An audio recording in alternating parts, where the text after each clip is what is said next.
Well, a little tardy today, aren't we, Matt? A little tardy.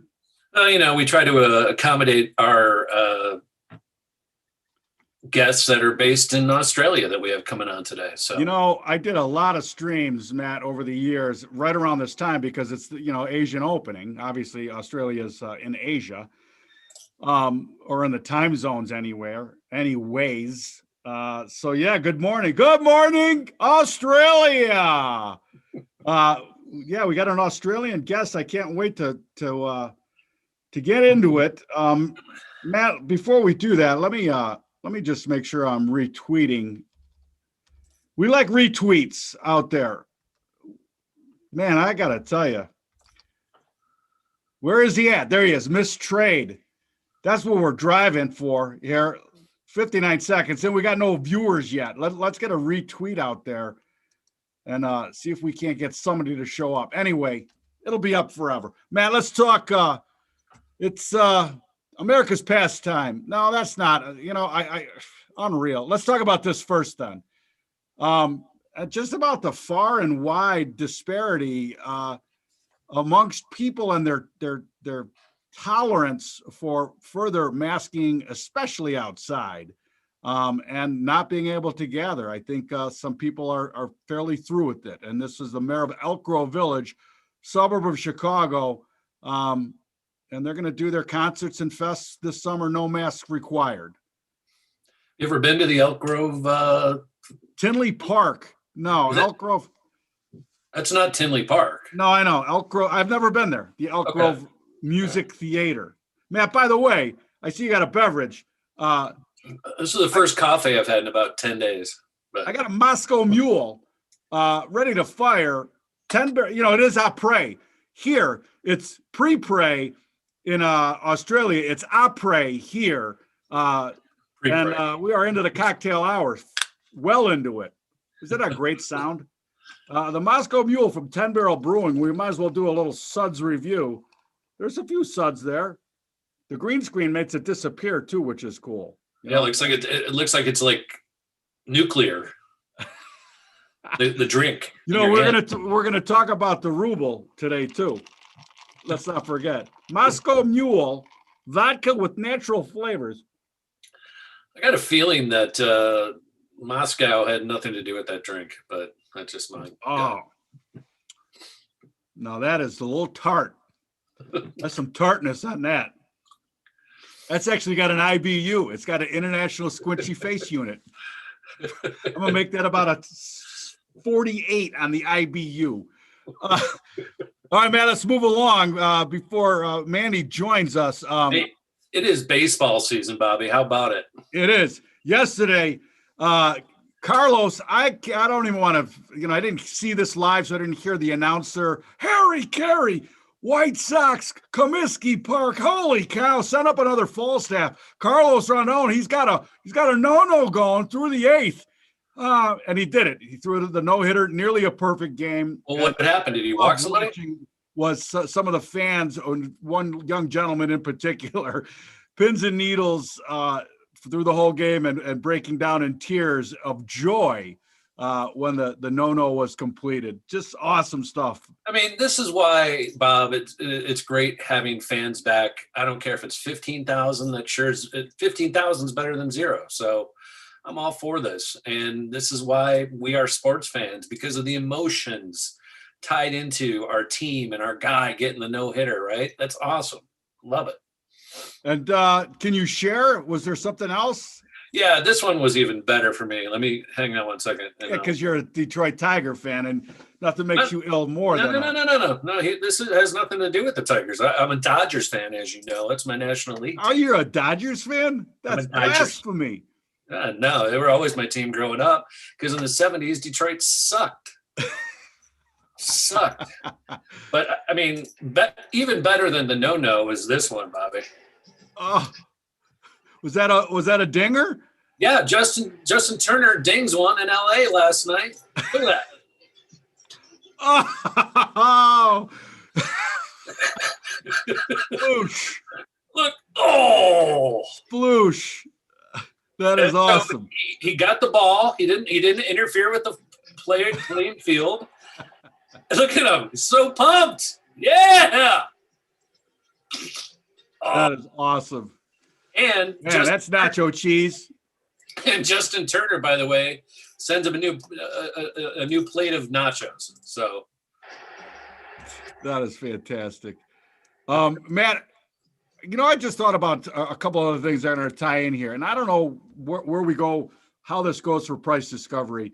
But I saw this tweet and I just thought it was amazing that this is the stat that when the boomers turn 39, they control 21% of the wealth. The millennials are turned 39 last year, and they hold 3% of the wealth, a 7x change in the wealth gap. And even more perplexing to me was this one. And since this happened, obviously this has been exacerbated since the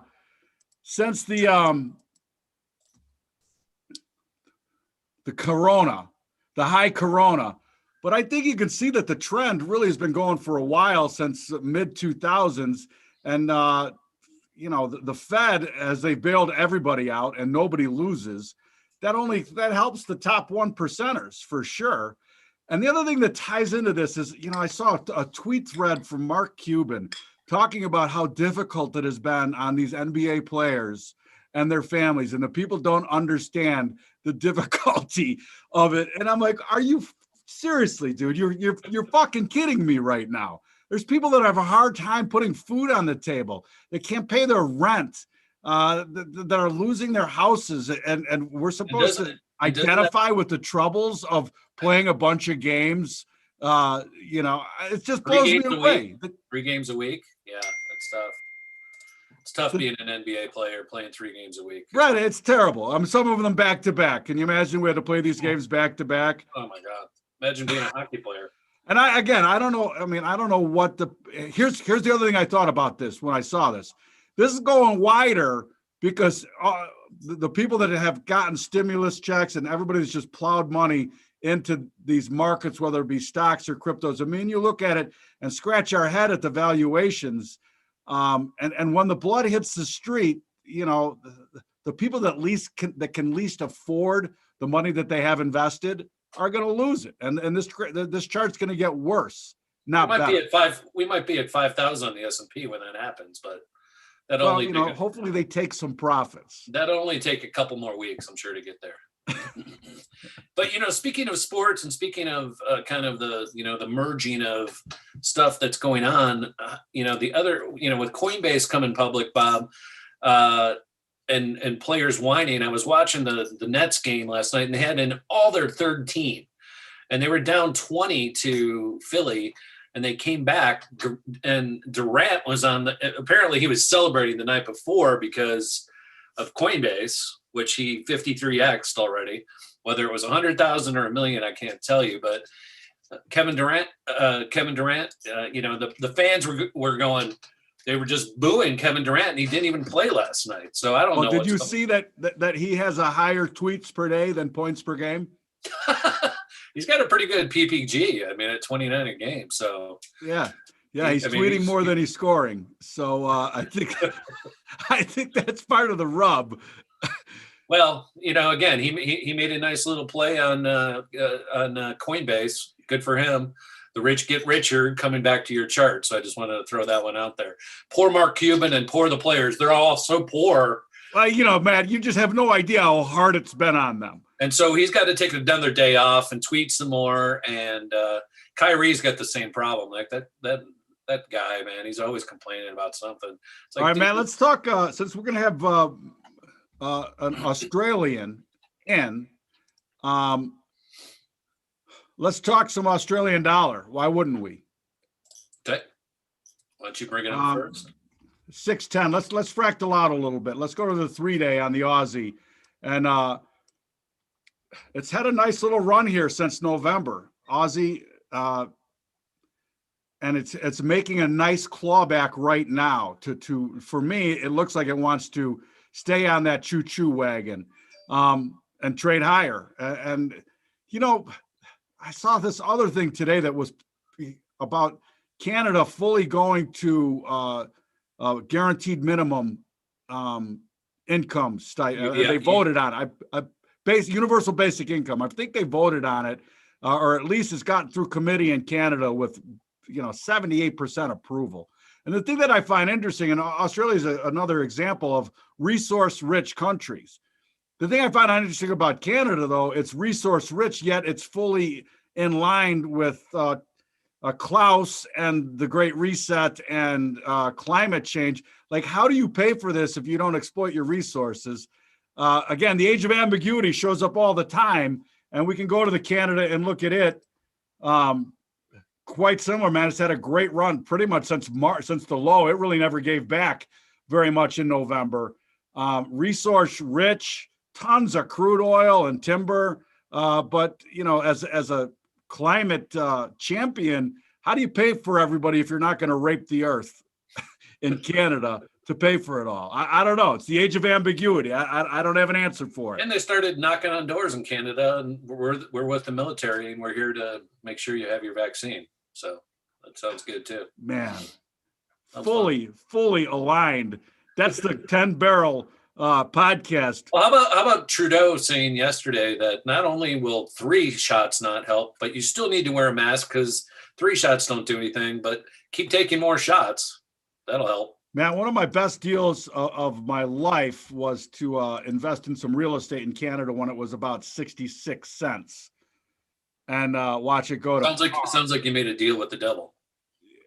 But this Canada chart, when you fractal out, now this is the monthly, and we'll go back to the Aussie here in a second. And we've talked about this before. The dollar strength is also showing up in these dollar aligned currencies like the Aussie and the Canada. And this chart, man, this is a powerful looking chart. I mean, on this monthly level in the Canada, fully looks like it wants to go check out the recent highs from the past half decade, right up at 83 cents. And then there's a lot of room here, man. And this thing, if it has pinged and ponged and gone above and below par several times in the last, 2 decades. Actually, not several times, but a couple of times. And I don't know why it ebbs and flows as it does, but for me, for sure, it looks like it wants to go check out that 83 cent high from mid 2017, and possibly, go trade that par, Canada par. The other one that we have on a par basis, and let me jump to it. On the commodity side of things, hogs, cattle. Now the hogs were off today, a limit on some of these back months. A little retracement, but there's some other people out here in the Twitter sphere that are starting to pay attention to this. Matt, when did I start talking about it? At least a month ago, right? Hogs over cattle. Yep. Now I'm starting to see it. I'm starting to see the chirping. I was looking at them last night. What are they? $10 away now? It's like 14. So June hogs, they got drubbled. They were limit down today. June hogs. 104.70, and live cattle. Hold on a second here. Let me scope to it. LEM. That does not look right. I don't know what that is. Anyway, man, we're gonna get back to it. Let's welcome Mandy in. All right. Hello. Sorry, I just need to set up my camera. Okay. There we she go. Hi, Mandy. How are you? Really well, thank you. How about you guys? We're doing great. Mandy, it's beer 30 here, or cocktail 30. So I'll pray trade for us. Beginning of the trade for you. I'm still on coffee o'clock, so can't wait. Only Right 10 on. hours to go. We should have beer for breakfast. I mean, who came up with coffee? I'm not against it, Mandy. I've said it for a long time, and I didn't make it up, but I heard it. But you can't go on an all-day bender if you don't start in the morning. Oh, I'm so with you. I love it. I have to come over and visit you guys and go on an all-day bender. All day. I'm German. We know we are being brought up with beer. So you're German and you live in Western Australia? Do you live in Perth? No, I live in Melbourne. Melbourne. Okay. Yeah. Hey, The other side of the country. did you happen to attend any of the Aussie Open this year? No, I didn't because of COVID. It was just almost impossible to get tickets. But Right. But they did have some fans for the final, like the semis and the final. And it was one of my favorite things to see this year already because it was like the first event to have actual fans. yes. Fans also, kind of were chiding the government as they came in and spoke in the trophy ceremony. But what's it like over in Melbourne right now? It's been pretty harsh. I mean, it's from everything that we've read, you guys have been pretty locked down, over the last 13, 14 months. So actually it's much better now. So we were in lockdown really early onwards before the whole world went into lockdown. We were in lockdown until July, because remember it was my birthday. I wanted to have a big birthday party, and 3 days before my birthday party we went into lockdown. And so I remember it was July. And so we came out of lockdown in December last year. Okay. So just in time for Christmas, but it was really limited opening up and still wearing masks and only limited number of people allowed. But we have pretty much eradicated COVID here in Australia. We have no new local cases. But guess what? Last week they opened up the international flights. Now we have 5 people from the international flights bringing COVID into the country. It's like, why would they do that? Yeah, I mean, and that's the hard question. It's like you've got it under control, but is there going to be any world travel? Because this thing, it's going to be around for a while.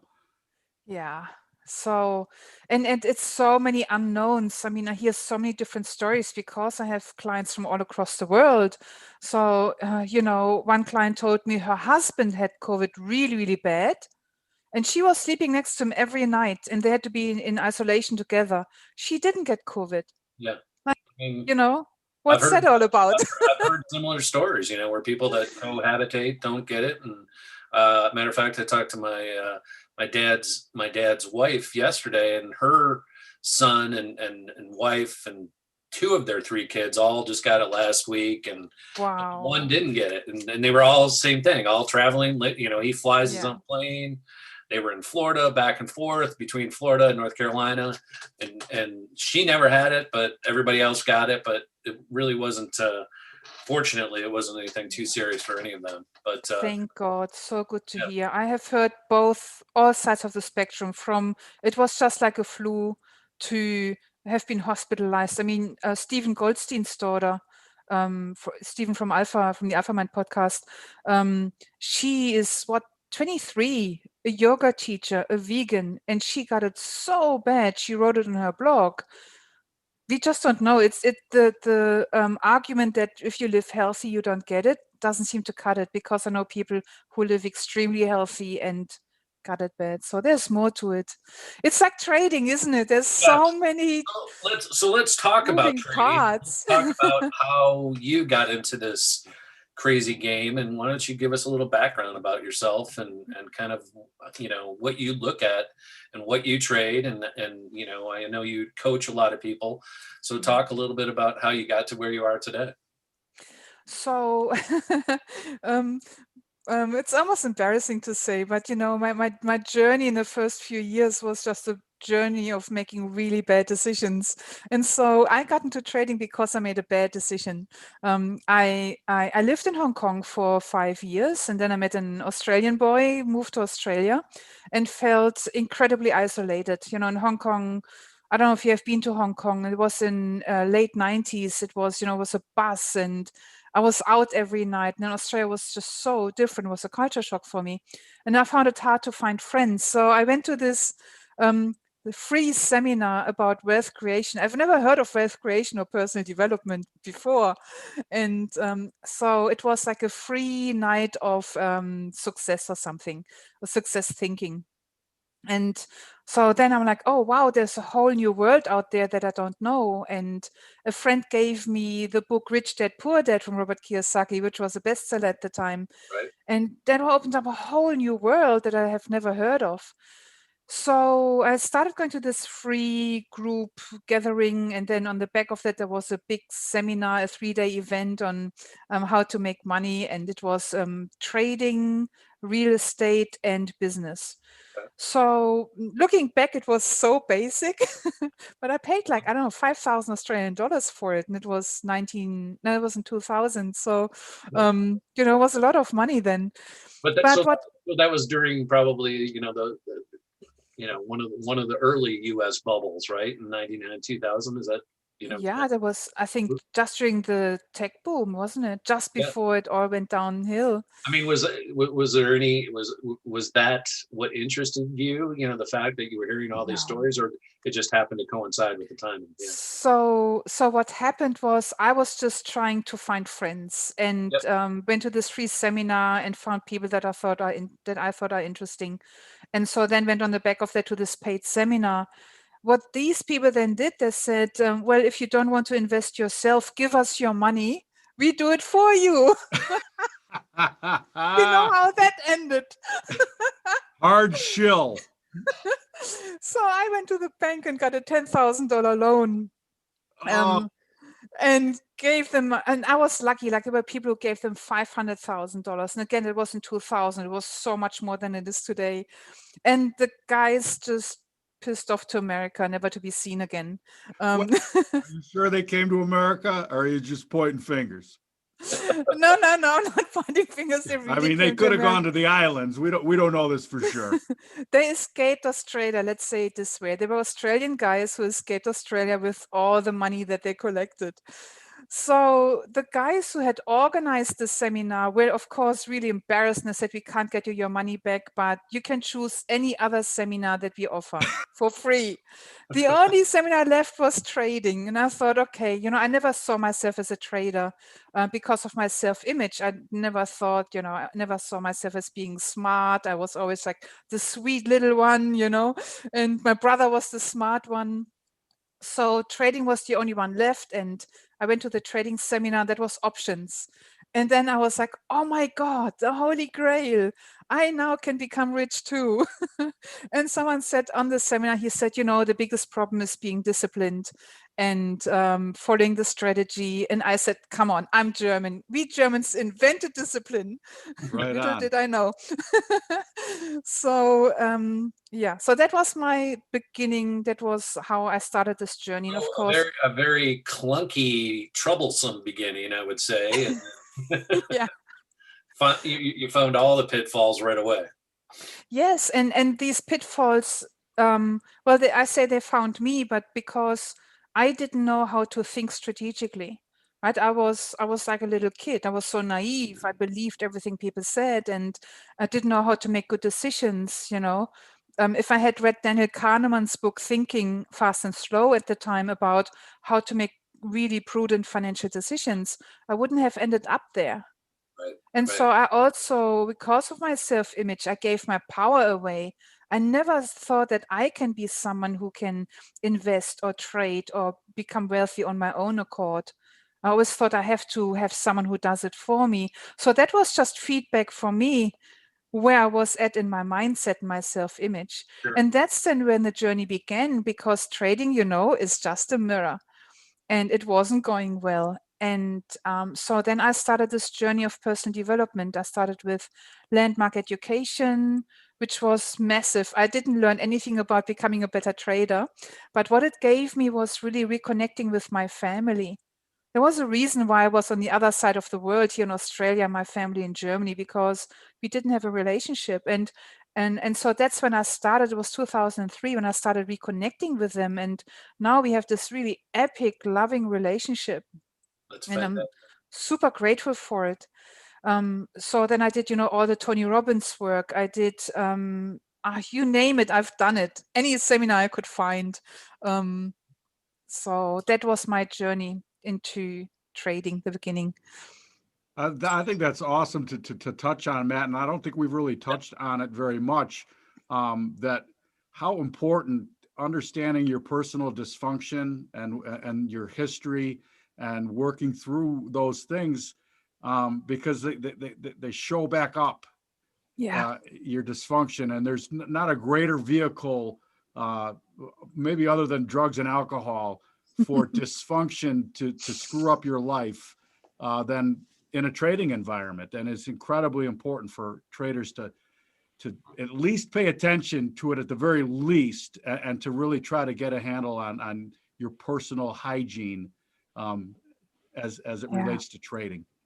Well, and we have talked about this a lot. I mean, if you have even if you've had some success and you have things going on in your life that aren't positive for your trading world, it's often smart, wise to pause, whether there's a death in the family, a divorce, things that go on, right? These things, a sickness in the family, they're hard enough on their own, and to exacerbate them with markets, as you said, Bob, and Mandy, I'd love to hear your thoughts on this. I mean, it's probably, trading is probably one of the few businesses that you better be self-aware to begin with. Otherwise, you're going to have to find out real quick what you're made of, and figure out who you are after the fact, and after you've made some big, mistakes. So I'm curious what your thoughts are on that. Yeah, and that's such an important point, because one very big Twitter account tweeted recently, "Eliminate all worries." I'm like, really? If you have figured out how to eliminate your worries, please teach me, because I haven't. As you said, that one kills me, along with cut your losses. Okay, well, that doesn't, that broad sweeping, cut your losses, let your winners run. I mean, anybody can tell you that stuff. It doesn't mean jack until you actually step into the armory and see what you can do. I mean, can you take a loss? Yeah, can you take a loss when you need to? Are you following the rules that you set for yourself? And if not, what's going on? What is that all about? Are you destructing because of something else that has happened in your life, or maybe you're unaware that has happened in your life? And that's the thing. These self-destructive behaviors, they would show up in any area of life, in health, relationships, finances. But in trading, like in golf, it's just you and you, right? So it's not getting diluted with the messages, because when it's in a relationship, you can always blame your partner. When it's in health, you can always blame, I don't know, my hormones, or I can't exercise because I have an injury. But in trading, it's just eventually coming back to you. And so that's why it's such a great journey. So this eliminating worries is not possible. And if you look at all the research that has been done now in terms of brain chemistry and what's going on in terms of neural pathways, I don't know if you know of Professor Dr. Andrew Huberman, the Huberman Lab. Oh my God, I'm so in love with this guy. He's amazing, because he is a professor for Stanford. And he said, I'm getting paid to do all this amazing research, and 12 people read my research. That's not okay. So he put up this, and just like in the last 6 months, he put up on Instagram and Twitter these 1-hour podcasts, and explaining how the brain works, explaining how to get the best sleep, how to get sleep when you are, let's say, on night shift, right? How the impact it has on your body in real layman terms. So I studied him a lot, and what happens in your brain when you are stressed. So when we talk about what you mentioned before was, Matt, was addiction. So you spoke about alcohol, drugs, and trading. All of them are addiction. They're all under the same topic. Now, what is addiction? Addiction is driven by fear. And when we are driven by fear, we essentially, in our chemical representation, we have a lack of dopamine. So consider that if you take a loss, and you can't take a loss, is because you have a depletion of dopamine and you want more dopamine. So can you see how, when we understand what is actually going on in our brain in the moment when we can't take a loss, how that is going to help us now to improve our behavior. Mhm. Because let's now look at it from the other side. Who is the one who can take losses? Now, what I find, these are usually people who have a high level of fulfillment in their lives. They have really strong relationships. And as we know now from all the happiness research, having meaningful relationships is one of the key ingredients for a happy life. It's not money. And that's why we know that people who have a lot of money, who were driven to get money out of fear, and then we neglected their meaningful relationships and had a divorce, maybe not connecting with their children. They are not happy. They're rich, but not happy. So when you understand how to connect with your family and make money, then you can be rich and happy, as simple as that. And So, this is really what the research shows us. yeah, I'm curious. So, and it's fascinating. Obviously, you mentioned your pathway. You know, fell away from your family. Yeah. Were in Hong Kong, ended up in Australia, kind of found yourself, found a way back to your family, and your relationship status improved. Um, did you find pretty immediate correlation with the success in your trading when those things kind of came together, or it took some time, I'm sure? It took me a long time, me personally, simply because I chose to go on the path on studying coaching and becoming a kick-ass coach, more for myself than for anyone else, to be honest, because I knew there was a lot of work for me to be done. Highly neurotic. So neurotic means highly emotional on a scale that is not appropriate to the event. Yeah, so let's say I'm stuck in traffic and I get really, really angry. That's neurotic because it's not in scale with the event. Right. So I understood I had to do a lot of work, and the fastest way to do that work is becoming my own best coach. So I started coaching. And then in 2006, I had lunch with someone, David Galtieri, who owned Bourse Data. The company doesn't exist anymore. And so we had a chat, and I shared a few things with him. I gave him a few insights into his own behavior. And he said, "Oh my God, we have been looking for someone like you." And so they took me on a tour around Australia and teach trading psychology. So that's how I started working in this field with traders.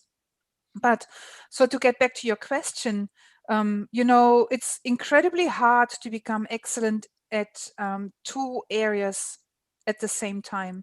So I chose to become a really good coach because I knew I needed to sort myself out first.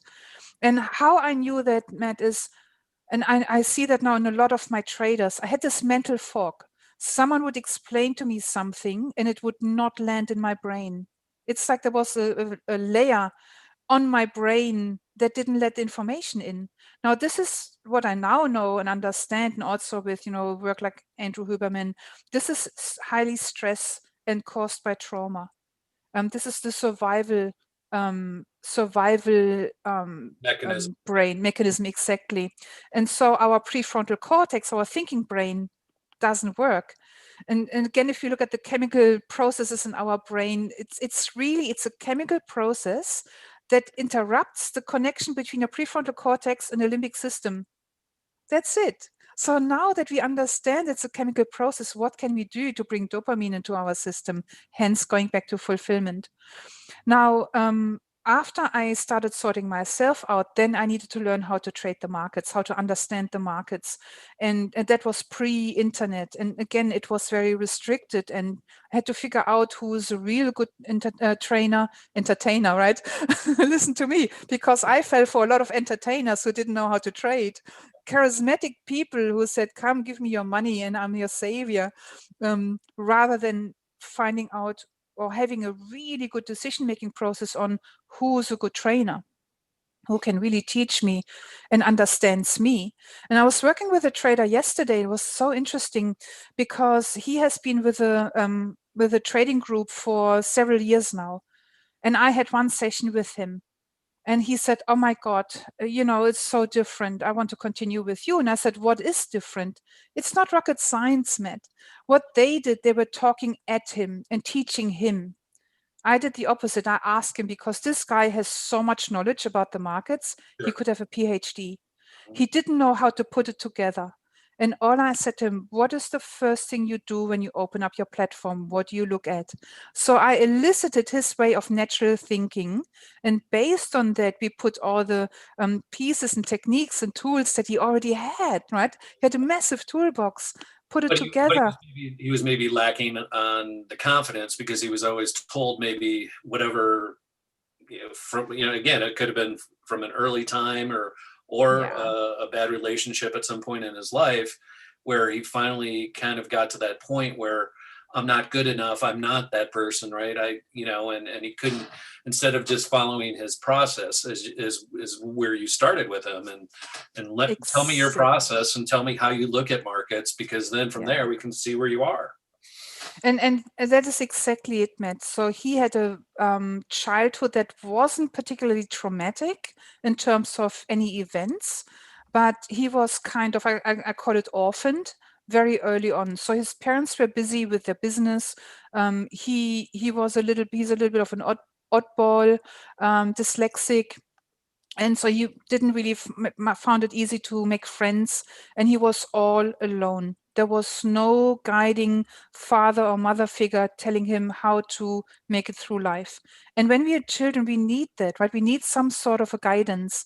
And so the decisions that he made out of his own experience was, he's dumb, exactly what you said. He needs someone else to tell him what to do. And I did the opposite. I said, you know everything. You tell me what you do, Right. and then you rock it out. And it was the first time that he experienced this, because everyone else he went to tell me what to do. And then they did what he asked them to do. But it wasn't his style. It wasn't who he truly was. And that's what I think that's what's so unique, Bob, about trading is Bob has a completely different style than I do, and I have a different style probably than you do, Mandy, and that's okay. I think that, one of the things, like because I've worked with other traders in my life too, and I've always tried to tell them, listen, I can tell you exactly what I do, and you still won't do it. Like, you won't do it that way, and that's okay. But what you take from what I'm going to tell you hopefully will make you a better participant in the way that you are successful in the markets, right? And that's what you're trying to do. So I think that's the biggest, the confidence piece is so difficult, because you are gonna you're gonna take losses, you're gonna be wrong, and it's okay. I think, when I was younger, I'm curious what you think about this, because I've always had a push. Like, I think there should be more women trading and educating, because I think women tend to be less neurotic, less emotional when it comes to money. And this is just my own personal thoughts. Whereas males, especially 20s and their 30s, are more ego driven and they care about, they think that money is important, and they think that it's going to make them happy, or provide something that's missing. So I'm just curious, hopefully you've seen an influx in women that want to work with you, because obviously you are a woman. But I would work with a woman. I would have no issue with it. The whole, the Doctor in Billions, which is based, I believe, on Denise Scholl was another great, if you follow her on Twitter, she's awesome. But she's a psychologist with a PhD that understands, all this, brainiac work. And this stuff happens. And this stuff is important for funds that are trading billions of dollars. You get off kilter, you get off your game a little bit, and it's such a weird business that you don't have the typical people that you work with that you can go to, because it's hard to find people that have maybe walked the same course that you happen to be in at the same time, right? So having somebody like yourself that can kind of walk you off the ledge a little bit and then back into the game is probably a really important and probably really rewarding thing for you. Yeah, absolutely. And I agree, Denise is awesome. And the role in Billions you refer to is Wendy Rhodes. So also Denise's book is excellent, Market Mind Games, I think it's called. So absolutely. Yeah, absolutely with you on this one. Wow, this is such a big topic. How much time do we have? So when we talk about men and women, right, what we can look at is roles in life. you know, at the core, we are authenticity as babies. And then we get influenced by the environment, we get conditioned, we get programmed. And based on the experiences that we have, we start developing roles or masks. There's so many different words for it. And the most common roles are the hero, so the one who has to succeed at any means, because if they don't, then basically they're screwed and their family is screwed. So they're driven, so driven. You see that a lot in the trading industry. So it's not so much ego, in my opinion. And then what is ego, right? We need to define what ego actually means. And, you know, there's a difference between ego and vanity again. So, but, you know, again, it's a conversation that we could have over days. Now, so we have the hero role, then we have the professor role. These are people who typically like to go into teaching and educating. Then we have the role of the lost child. So this is where I came from. I was being trained that I have to be the sweet little one and the one who always has to be rescued, so that my family could feel at peace with their needs being met. And my brother was the one who has played out the hero role. He's one of the most successful lawyers in Germany, right? So that says something. He's got really big accounts and he's amazing. Right. And I'm so grateful for them, because when I went on the journey of reconnecting, they were willing to go on that journey with me. It always takes two. I also know families where one person initiated the healing of the family and the family didn't come on board. So that is just very sad. So so when you see someone who is driven, understand that they were conditioned by their families or by life events to be that way. So they're very far removed from who they are at their core. And these are then the people who sacrifice, let's say, connection and love and family for success. And hence they never achieve happiness or fulfillment, whichever way we want to go. So that's one part where we can then, and again, has been so much work done. John Bradshaw is one of the key psychologists who explored roles, and his most popular book is called Homecoming to Who You Truly Are. And isn't that what trading does for us? Yeah. We trade through our roles, what we think we have to show to the world, until we let go and let go and let go, and we come home to authenticity. And only from a place of authenticity, we don't feel pain about taking a loss. We don't worry about if the profit turns into a loss. We know that we can handle whatever the markets and life throws at us, because that is what confidence really is. And when we have a lack of confidence or fears, we need to understand that this comes from our roles that helped us to survive as a child, but then turns into saboteurs as an adult. And now when we understand what the saboteurs are, we can turn them to supporters, because everything has two sides. So someone who's become driven became successful because of that. So we want to keep them being driven, but we also want to bring up their ability to connect and to take care of themselves. And so this other part, right, taking care of their heart, not just their head, no achievements. And the other way as well. So when you have someone who's a lost child or a scapegoat, we want to get them in touch with a hero and help them achieve. And it's okay to drive and thrive and be successful, even if some people get pissed off. Who cares? Right. And Michael Gervais is a performance coach that I absolutely love as well. And he coined the term FOPO, fear of other people's opinion. And this is really traders who don't trade from their core, from their authenticity. They experience that fear. And hence they have this fear of taking, and that's very simplified, by the way, okay? Hence they have this fear of taking a loss. Hence they micromanage. I don't know where my mind is this morning.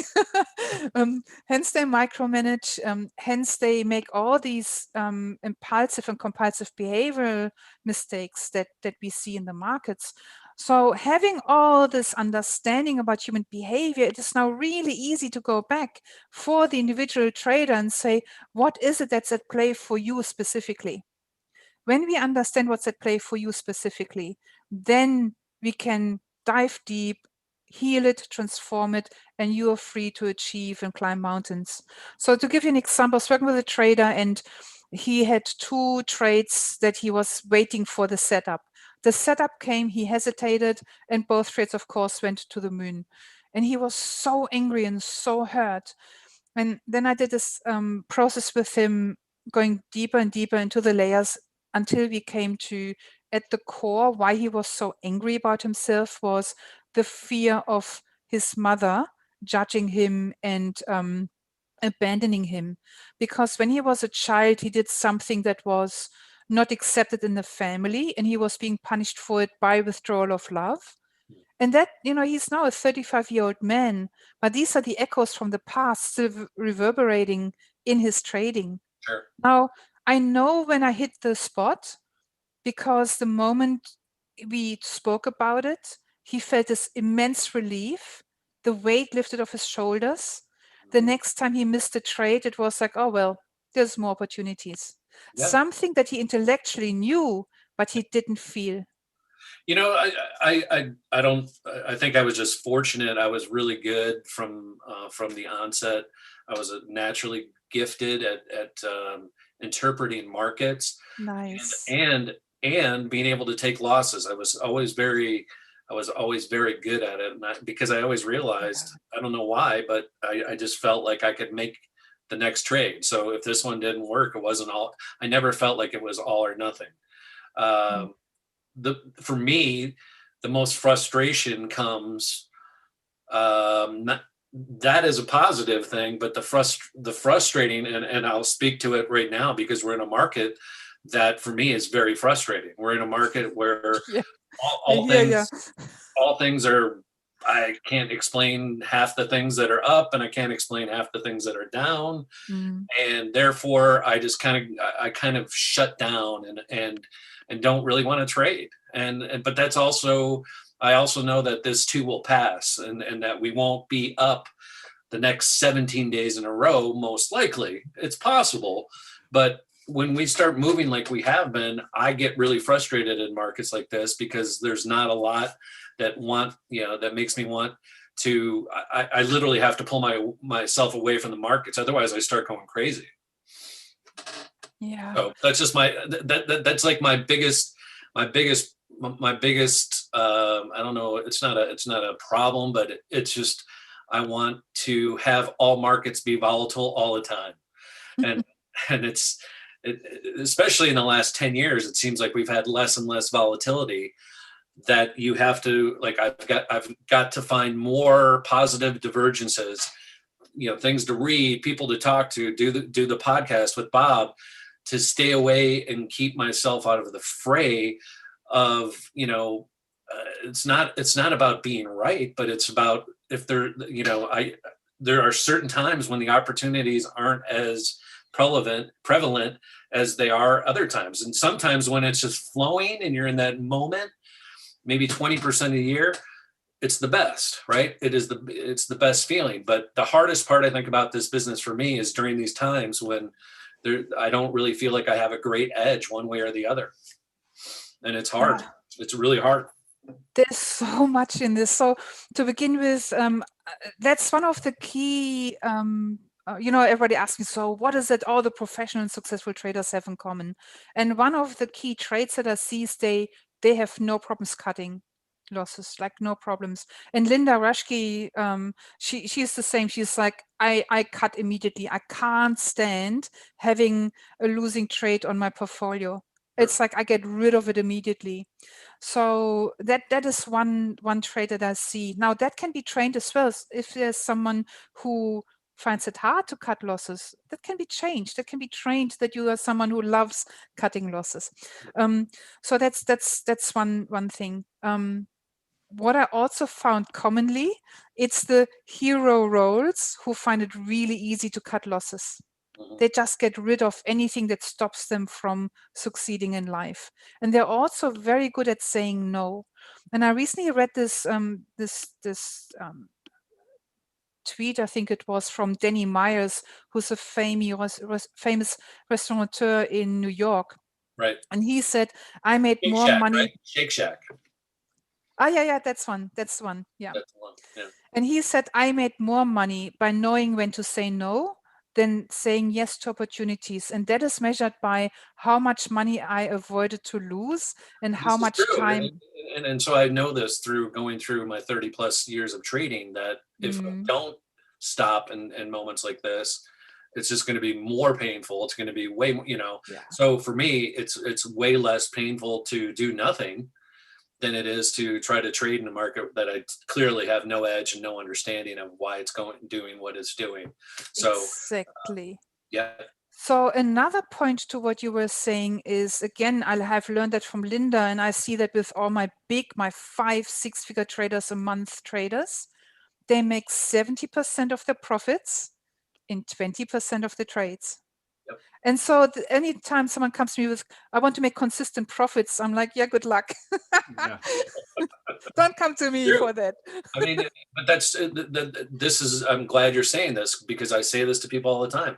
I mean, you could sit there 19 days, in a month and not make a penny and not really do a heck of a lot, and then all of a sudden a trade comes along, and if you're going to let that past 19 days affect the next decision, you're going to have a difficult time, because you'll probably miss it, and then you'll beat yourself up. But you have to be patient. You have to be able to sit on your hands. And as you said, the FOMO is real for a lot of people, like you said. And I think a lot of it, especially if you were a doctor, or you were an engineer and you were trained in these very technical fields, and you're smart, you think that you can just, apply that wisdom and that education into trading. And trading is such a different entity, in the sense that it's not going to, it's never the same every time.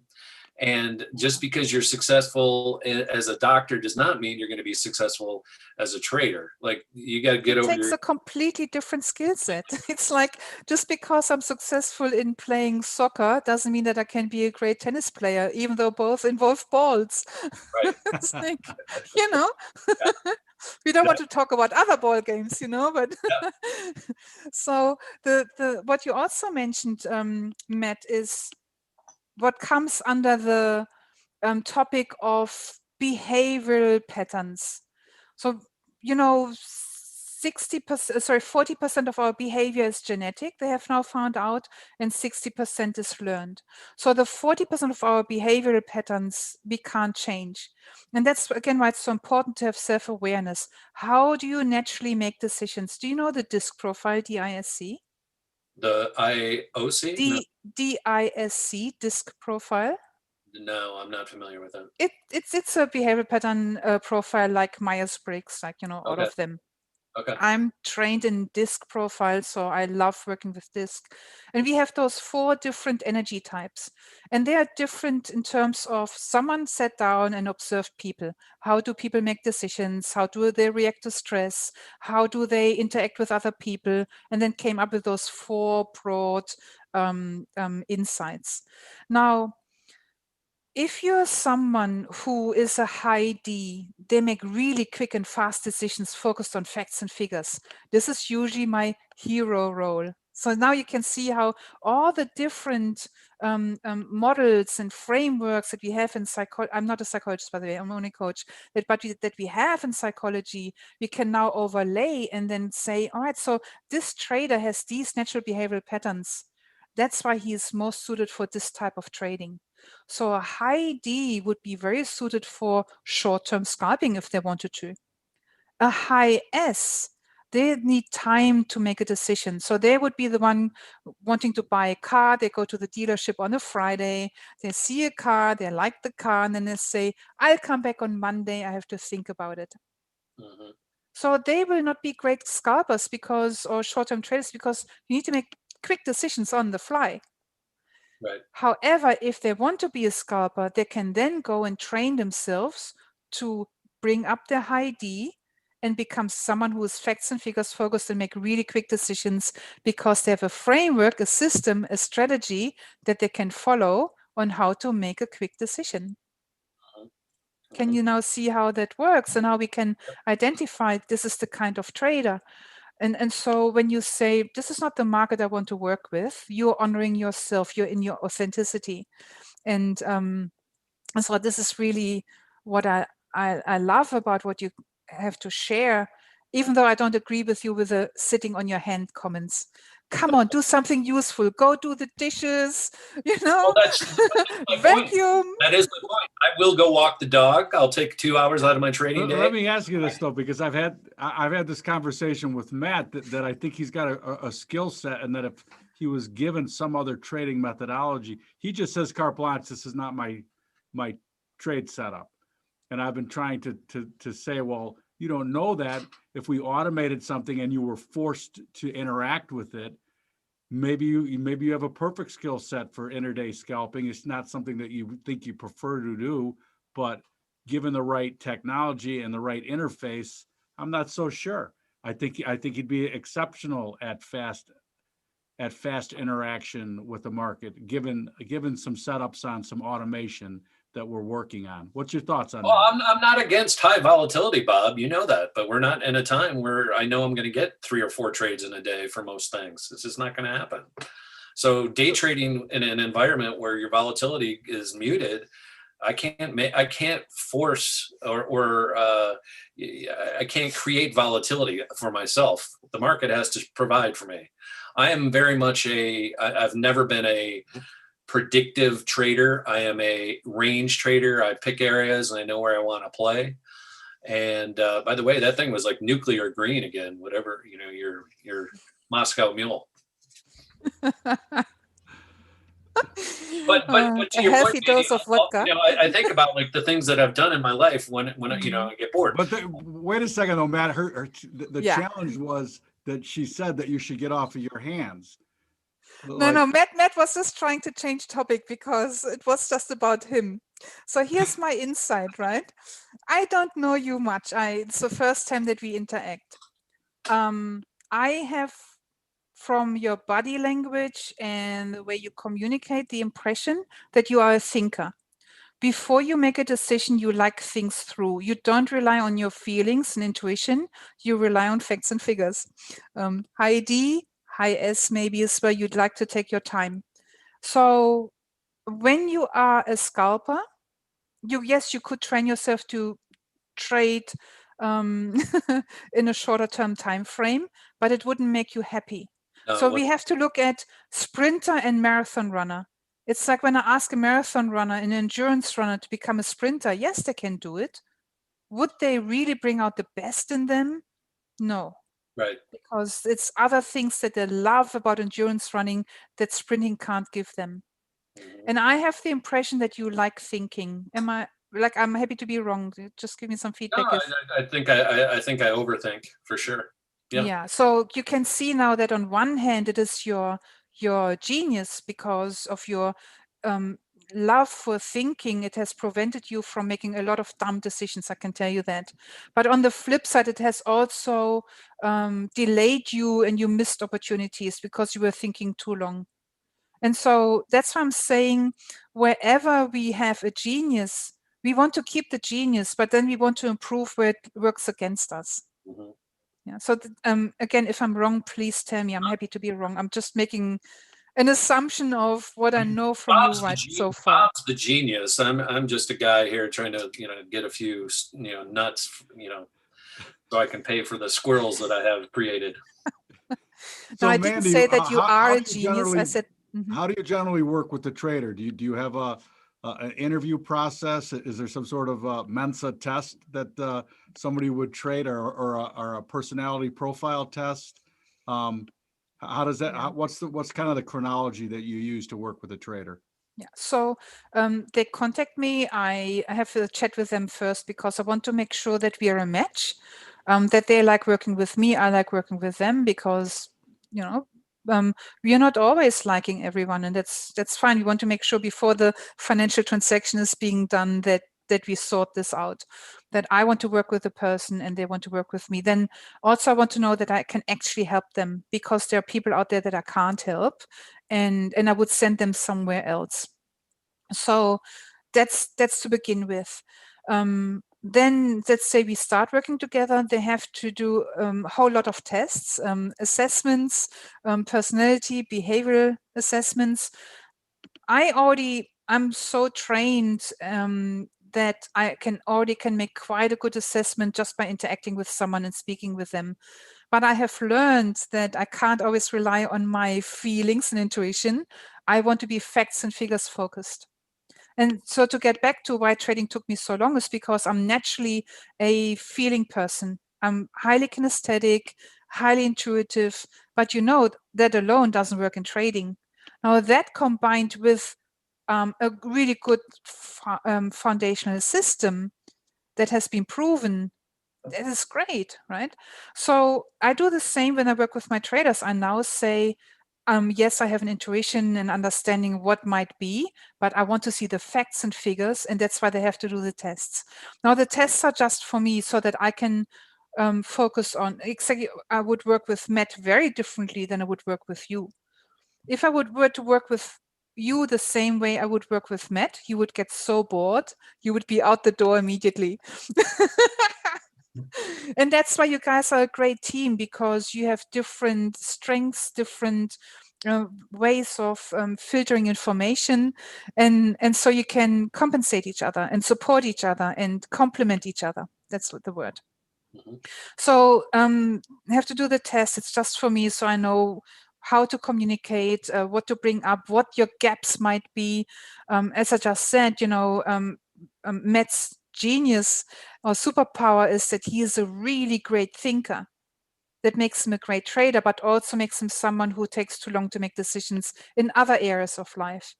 So when I have this understanding, and for you it might be the opposite, you're really quick, but you also, because you make quick decisions, might make decisions that you regret afterwards. So how can we fill that gap, or how can we have you keep your genius power and then help you make less mistakes on the flip side, in contrast of it?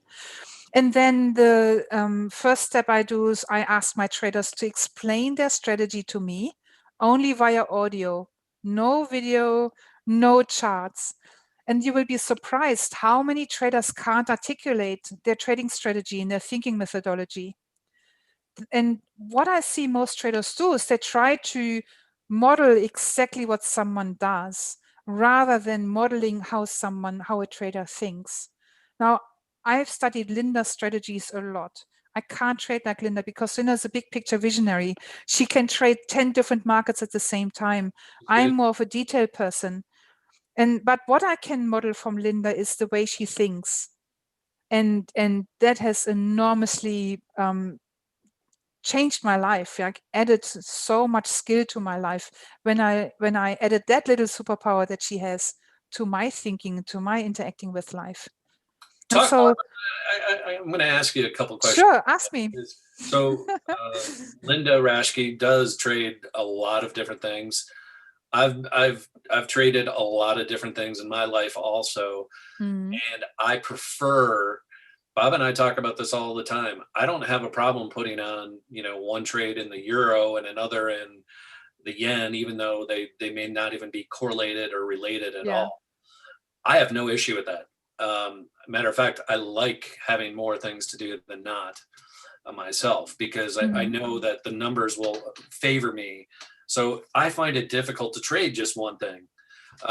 Even if I'm focused on the SPOOs or the NASDAQ or crude or the bonds, I need to have my hands kind of in all those different pots.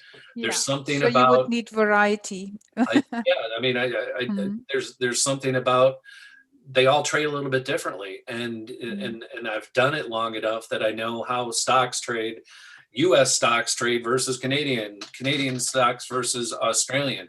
So these nuances, Bob, again, are things that have been built from a long time. It didn't just happen overnight either.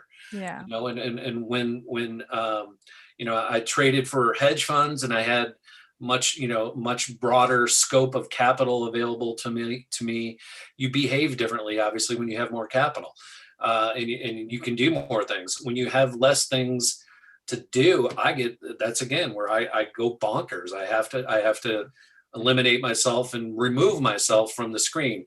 I've always been a screen trader, so it's always been a natural. Like, I know there's certain days that work better for me. There's certain times of the month that work better for me. And I don't like to trade Monday mornings, and I don't like to trade Friday afternoons. We talk about this a lot. And I think everybody's kind of you have to feel where your best biorhythm is, because the way I trade may be completely different again than the way you trade. And you're going to make money on the times that I'm not going to be making money, and vice versa. And that's okay. But I've learned a lot from a lot of different traders, but I've never been one of those people who are like, oh, there's the Holy Grail. Like, I've never felt there was any I've never felt I had a Holy Grail or anybody for that matter has a Holy Grail. It's just, you're hitting the ball hard or you're not. And it's, anywhere in between. And again, that all my big and profitable traders, like, lifestyle traders, so to speak, they actually can finance a lifestyle and not just make $1 profit, Right. think that way. And this is what Linda did as well. She started with her bread and butter strategy. When that started making money, she started looking at adding other tools to her toolbox. Right. And then became good at them. And that's how she has now such a broad knowledge and understanding. And also what you just said, the sentiment, your personal sentiment, when do you trade your best? And statistics tell us nowadays, you can connect your account to TraderView or some sort of statistics, and you can see exactly at this hour, I trade really well. Right. I was working with a guy, and he's like, I don't know what's wrong with me. I do well, then I lose money. I do well, and I lose money. You know what it was?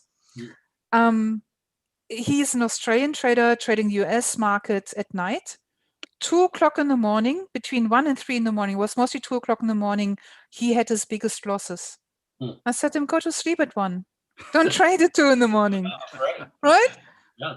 Too easy. Yeah, but it's true. I mean, if you see those patterns over and over again, why keep doing them? Yeah, but people don't see the patterns because they don't keep statistics. I used to be so excited. Oh, it's Sunday night. It's Monday morning. I don't even care anymore unless there's something strange that has happened over a weekend. I'll definitely look at the prices at 3 o'clock on Sunday. That's what time they open here, where Bob and I are. But after that, I really am not even considering too much until Monday around 9, 10 o'clock, which is halfway through the day. And, so for me, I've just found I don't want to be, and that's also why I don't like day trading. Even so, you saw it today, even the way the S&P just kind of, it gapped up big and then it didn't do anything for, 4 or 5 hours. It was basically the same price at 8 a.m. as it was at midnight or at noon. And then into the last hour, they just jammed them.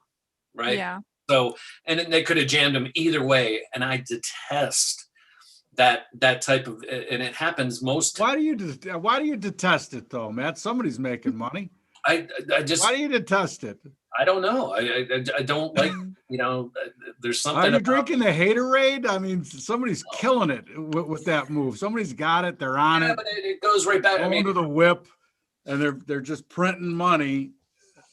I don't know. I love it. Well, it's a really good question, because now we could do a little intervention with Matt and figure out what it was in his programming that is a pain body, as Eckhart Tolle calls it, or that is toxic shame, as Bradshaw calls it. Yeah, I think what it is I'm just exhausted at that point, because 5 hours we haven't moved, and I know we're going to move. And that's an interesting thing too, saying that, Matt. I think one of the hardest things for me after leaving the floor, I love the floor because it was a demarcated time that you were a trader. And then if you if you didn't bring positions home or whatever, you just left the floor. And I find it the hardest thing, seriously, what I'm struggling with now the most is finding a time frame and a shorter time frame that I want to be dedicated, involved, sitting in front of the screen and trade, and then having the discipline to stick to that. I find it infuriating when I wake up, and I look at the market and all of a sudden I got a trade on. I was just getting up to go to the bathroom and now I got a trade on. I'm like, what are you doing? like it was much easier when I had to go get the trading jacket from and put it on and walk onto the floor. That's when you got to trade, not when you were getting up to go to the bathroom in the middle of the night. Yeah. Which floor did you work on? I worked on the Chicago Mercantile Exchange floor from 80, what? I don't know, 86 till 2014. Wow.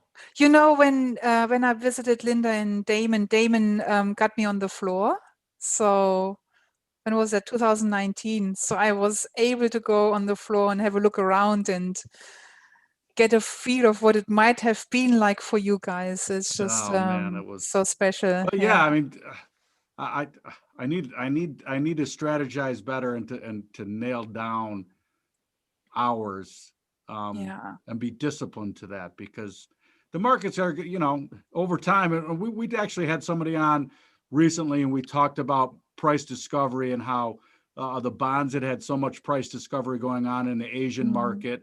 And when I first broke in, I was covering currencies and currency trading, and the same thing happened. Sometimes we'd be dead in US hours and you'd sit there and do crossword puzzles for weeks on end, because there was no price discovery in the US time frame, and it was all happening in Europe or Asian, and then it would swing and you'd be busy all day every day. But the difference, I feel like I'm chasing my tail trying to nail down a trading time regimen that I need to stick to. The difference was that you were in a group with like-minded people who had the same experience. And I think it was Jimmy Jude who made this really funny tweet about sitting in his boxer shorts at 2 a.m. in front of the computer trying to trade, and how hard it is really. And he has his words, 6 assholes in his head commenting on him sitting in his boxer shorts on a computer. Yeah, I feel like I'm on the golf course. I got 6 people in my head, and nobody's paying attention to the time and the time frame. And I don't know. I need to figure that out though. And I think this is a common theme that you guys have who were on the floor, because what I learned from Damon and also from Matt Pax, when you had lunch, it's this camaraderie that you had. And even when there was nothing going on, you would sit in, what's the restaurant again? With the incredible series, with the worst fish and chips I've ever eaten in my life. Yeah, but the strongest cocktail you've ever had. Yep. And Damon says you have to eat this, but you had this camaraderie and you could talk about the markets, and even after the floor was closed, you could sit together and talk about the markets, and you had kind of your own trading coaches by just being able to talk about what happened afterwards. When you're alone at home, you don't have that anymore. And this is this incredible challenge that I see that traders have nowadays. So, what kind of, gosh, what's the best way? I want to ask you, what's a good what's a good tool for people to, leave the screens, regardless of their time they want to spend in front of it once they figure that out? Yeah. What is a good activity benchmark? Or an activity that one can use to kind of just, call it a day. Like you said, sometimes you just need to shut it off for a while. Yeah. So the question I get a lot is, if I have reached my profit target, should I stop trading? I'm like, why would you? If the sun is shining, get the hay in as much as you can. Now, the benchmark for me is, if I'm doing well, I'm making good decisions, and I'm not feeling emotional, I keep trading. But we all know the moment comes when we feel depleted. We feel emotionally depleted. We feel mentally depleted. So here's several ways you can deal with it. You can every hour do something to refill your emotional silos and your mental silos, meaning you maybe get a coffee, have a chat with a friend on the phone. I don't know, just something, little activities that just take 15 minutes to replenish yourself throughout the day. This is what soldiers do, by the way. I have quite a few clients, funny enough, who are ex-Navy. So I've got a Navy SEAL, a Marine. Really interesting for me to work with because they think so differently. And that's what they had to do throughout the day, just keeping replenishing. So that is one approach you can do. And then you look at I stop trading the moment when I start, my focus is waning, when I realize start feeling emotional. It's not that easy to take my losses anymore because I had such a good run. I'm starting to trade my P&L or my 10 beautiful profitable trades in a row. I don't want to destroy this, this wonderful statistics there. That is the benchmark for me. And now you need to look at, to answer your second question, what do you specifically do? That comes back to your personality. So for me, for example, I like my solitude, but sometimes I feel lonely. So I have such high level of self-awareness that I know in that very moment, do I feel lonely? All right, so now I need to go and connect with people in some way, shape, or form. And that may look like I'm sitting alone in a cafe, having a coffee and reading a book. That's all I need. I don't need to talk to more people because I talk a lot with people through my coaching, and you guys would as well. But if I feel like I have been talking too much and I need solitude, I go for a run on the beach. So you really need to understand what is it that you need in that very moment. Or, I'm like, I need a beer now. Or, I have in this one place that I like to go to, they have this special $20 Mexican Parma lunch with beer. I go there and have my beer throughout the day. Who cares? Then I go home, have a nap, and I'm ready for the DEX open. Right. So it really comes down to what is it that you like? Is it playing golf? What is it that you need right now? I definitely like playing golf, but I don't need to do it every day. Bob and I play just, I've also got to that point where I like to, I have a lot of interests, and that's, to me, my kids. The hardest thing about my life now is I've created this freedom in my life, and now I don't have as much things that used to keep me occupied because my 4 kids are leaving the nest and doing their own thing. So I have this trend, like I'm trying to figure out, and I've said this to Bob, like, what is the next chapter that is going to bring me more joy? It's not, and I just said this to Bob the other day. I need to find that because, and I haven't found it. I'm still, I'm still in this transitional stage where my youngest child is just leaving the nest, and I don't know what I'm going to do. I mean, I guess, it will find you. Yeah. The day will come. You're like, yeah, that's what I need to do next. Yep. So do you and Bob live in the same place? We do. That's handy. Yep. Yeah, I grew up in Detroit. He grew up in Chicago, and I landed here 21 years ago. Bob, what, 6, 7 for you? Yeah, 2014. Yep. I see. Yeah.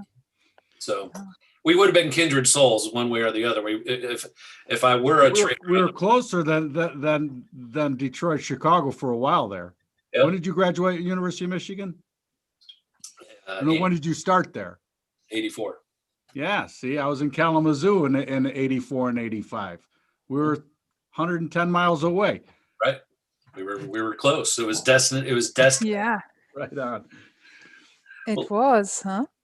Well, listen, Mandy, you've been you've given us a ton of time, and I would like to have you back on, do a regular thing, and maybe have you direct the conversation a little bit next time, and because this is fascinating stuff, because this is all, to me, this is the part of the game that people need to check in a little bit more and be, and again, this is where I think the male side of things, if people can get a hold of who they are and whether it's ego or whatever you want to term it, if you can kind of put that aside and use your strengths as best you can with this type of information, I think it only makes you a better person living, and it only potentially can make you a better trader.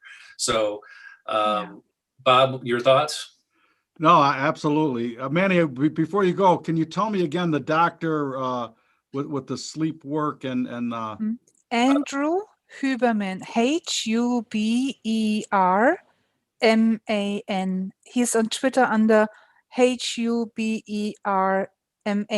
Lab. Huberman Lab.